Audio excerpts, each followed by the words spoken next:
As investigators continue to comb through evidence in the East Cleveland murders, this case is reminding many of the last serial murders that took place here in Northeast Ohio, the Imperial Avenue murders. Anthony Sowell is convicted of killing 11 women and burying their remains in and around his Cleveland home.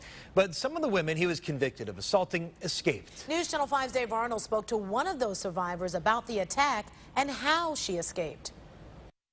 I still struggle with freedom of self inside the mind. Lisa Broughton, a survivor of the Imperial Avenue serial killer Anthony Sowell, reveals herself for the first time. Her story, terrifying. Sowell had acted as a protector before attacking. He had walked you home, but he was working you for how many months before he actually did something? I say he had to be working me for at least a good 8 to 9 months before he actually raped me. Attacked in the late 80s, Lisa wishes she had seen the warning signs from the then recently retired Marine. He definitely was a predator. I mean, now that I sit back and I think about the many nights that I saw him walking behind me, and then he would catch up with me, not realizing that this guy was following me all the time.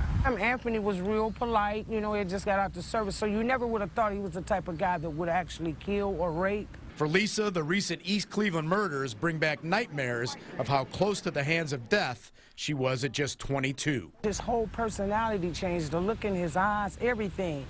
It was like a Dr. Jekyll. He was a totally different person. It went from human to animal. Lisa's survival mode kicked in. When he went to retrieve my clothes, I jumped the fence and I ran.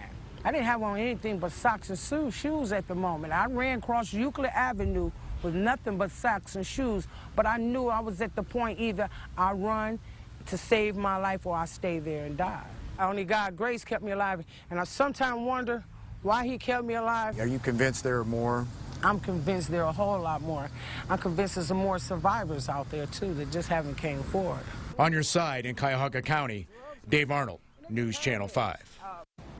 And after struggling with drugs for years after her attack, Lisa has now overcome her addictions. She says she knew every Sowell victim when she saw their faces on TV. She now wants to work with an author to tell her story.